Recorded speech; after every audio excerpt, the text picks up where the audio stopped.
Здравейте на всички!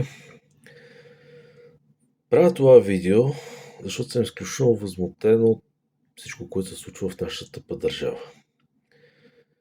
Първо, може ли паметник на нашата история да бъде по такъв начин поруган? И, как да го кажа, за да не ме докладвате и тем подобни глупости, но може ли някакви педали грозни, малумни да заличат българската история? Защото те са продали на американците, унея си ги ръчкат отзаде, дават им някой лев и готово. Аз няма да се очудя, ако утре на място на този паметник прямо се сложи на джендарите, на украинците, на американците. Ние сме просто жалка картинка. Преди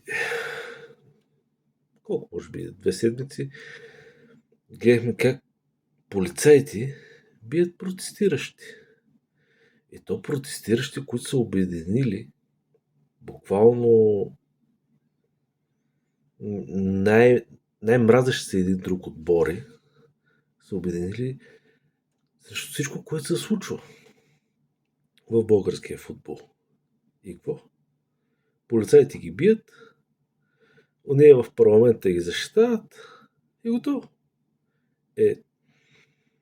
Това ви е ползата да си плащате данъците, за да може да се издържат тези полицаи, дето ви бият. Където са отбор педали, които си духат в патрулките и са пуснали камерата, за да могат ви глобат. И като казвам да ви глобат, нямам предвид, вие ще ти това, защото се прави с превенция, всичко да е нормално. Не, грешка. Всички тия превенции, всички тия глоби и всичко останало, то е насочено срещу необикновения човечец. То не е насочено срещу политика, не е насочено срещу то с последния модел джип, който е по улиците. Не, то е насочено срещу вас, бе. Обикновения гражданин. Защото вие не можете да си платите на полицайите, защото вие нямате тези връзки. Това е положението. Плаща си за здравни осигуровки, за какво? Някой може да ми обясни за какъв хуй си давате парите за здравни осигуровки? Отивате в болницата и какво? Ако не си платиш, там умираш като куче. Дори ще ви дам един пример. С мен лично, моята приятелка постъпи по спешност в болницата.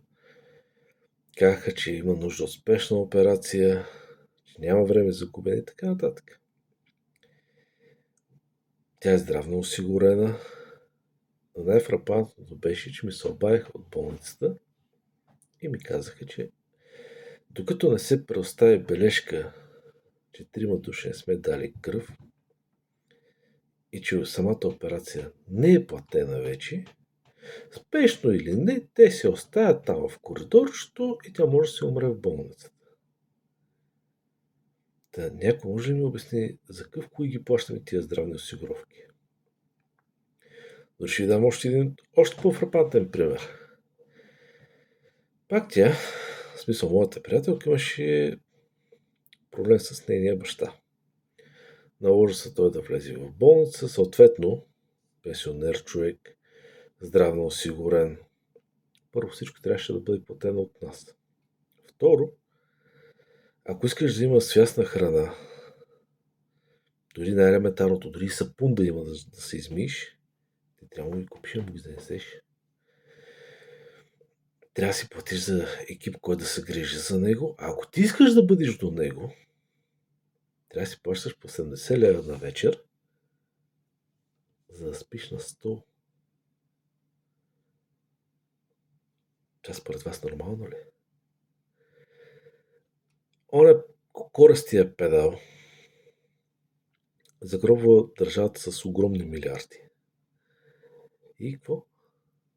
Мълчим като путки, нали? Отиват 2-3 на протест, полицайите го бият, протестът приключва. Те продължават да си правят каквото си знаят. Трагедия. Просто сме една трагедия. И докато на българина не му дойде къла, не се обедини и не отиде тия педали, където са в парламента да ги смажи от бой, да ги убие буквално, ние няма да се оправим.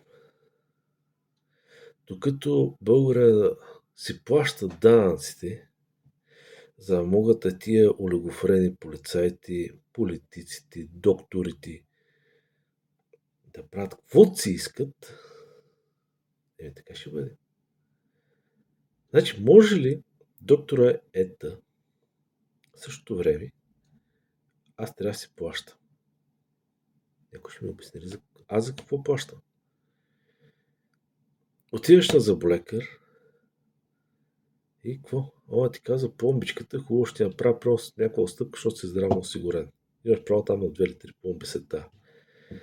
Да, то не е само пломбата. Ако искаш опойка, ако искаш по-хубава коронка. В смисъл, тук не говоря за нещо, някакви изгъзи. Тук говоря просто да е качествено, да не те боли. И ти трябва да си платиш. За какъв хуй? Давам ли пари на държавата, бе, хора? Някой ще ми обясни ли? За какъв хуй?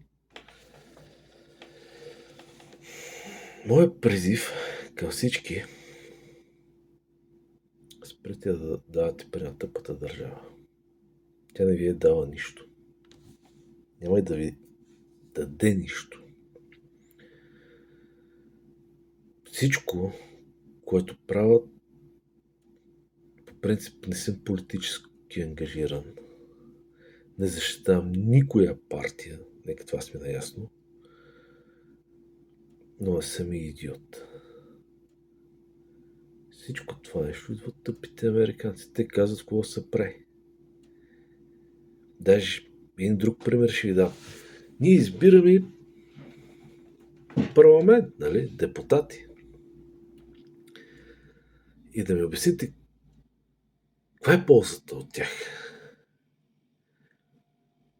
Каквото Брюксел кажел. Значи, Брюксел решава всичко. Хора, които ние сме ги избрали. Те казват, трябва да правите това, това и това. И ти трябва да правиш, бе. Защото иначе Брюксел шел да се разсърди. Понеже една от дейности, с които се занимавам, е международен транспорт, и ми се налагало няколко пъти да минавам през Брюксел. Да ви кажа за тези, които не сте ходили, за каква смърт става въпрос там. Първо, проститутки, травестити, педали на витрини по главна улица, където може да отидеш да си ги наемиш. Където ти, когато излезеш с детето си, и то ги вижда на витрината. И ти се чуш какво му обясниш, нали? Ако има някой тук, ако си като промити мозъци, детето ти да си избира какъв пол е, значи просто това видео не е за тебе. Отделно визирам, че това нещо е било към 9-10 часа вечерта. В смисъл не е било много късен час. Отделно в периода, в който аз спирам в централната част да си зареда колата, за да продължа пътя си, до мен идва чернилка и човек си отваря шепата и ме пита аз какъв наркотик искам. Но него полицайите не го виждат. Бе. В смисъл това хора, разбирайте, че на главната улица, близо до Европейския парламент и така нататък, това се случва там. Те го виждат това нещо. Всеки божи ден. Но полицайите не го закачат. Но ако аз виждаш ли ти не съм сложил коланчето, съм много опасен. Не, веднага ще ме спрат. Може и по новите, ама кажат. Защото не съм сложил колана. Това е жалка работа. И понеже ми писна да мълча от всичко, което се случва, и една птичка пролет не прави, както се казва, затова в този канал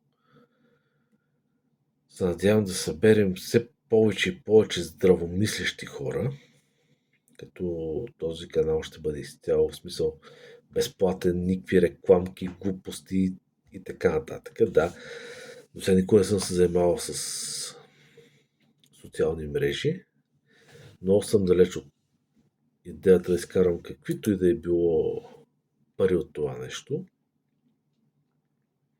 Аз имам други доходи, но като все пак граждан на тази тъпа държава, която смучи само пари и с тези пари ни мачкат, аз имам право на мнение и си го изразявам. И се надявам да събера повече хора с мислене като моето и по някакъв начин да вземем мерки, защото това нещо на хора не може да продължава. Сега са разрушили паметник. И какво постигнах? Тия педали от американското посолство, така са им казали, и давай. Ама че хора на възраст, прямо като моята, аз съм 38, и нашите дядовци са не разправили как са сражавали в войната, рамо до рамо, с руснаци, какво е било. И тук някакви сбъркани, психично болни продажници да ни казват, че това не е така. И вие на кой ще вярвате, бе? Ще оставите ви се подмени историята или ще вярвате на вашите близки роднини, които са го живеели това нещо? Затова народа е хвана и се събуди. А всички, които гледат този клип, искам да ги информирам, че този клип и въобще този канал не е за хора с бъркана сексуална ориентация, защото за мен това са хора психично болни с бърканата ориентация. Природата му е дала едно, ама той не е решил, че ще бъде друго, нали? Сега да не използвам пак изрази.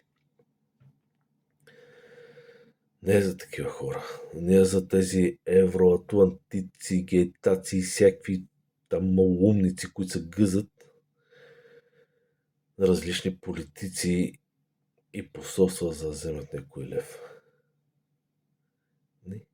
Този канал ще бъде само за здравомислещи хора. 5 пари не давам за тролчета и бокуците, които ще го гледат. И ще бъдат на различно мнение. Но 5 пари не давам за вас. Така че, народе, събуди се и тия в парламента да ги изредим от там. По друг начин няма да се оправя. Не с протести и въобще каквато и да е било мирна форма. Няма да станат. Като протестирах ти една година, какво стана, бе? Тия, дето ги избрахте, и те се нагъзиха срещу тия, срещу които протестирахте.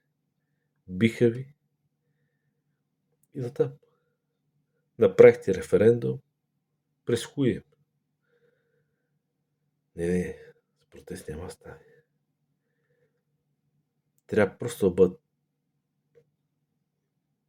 премазани тия там и махнати от парламента. И да послужат за назидание на всеки един, който ще вземе тяхното място след това. Успех, хора, и до нови срещи!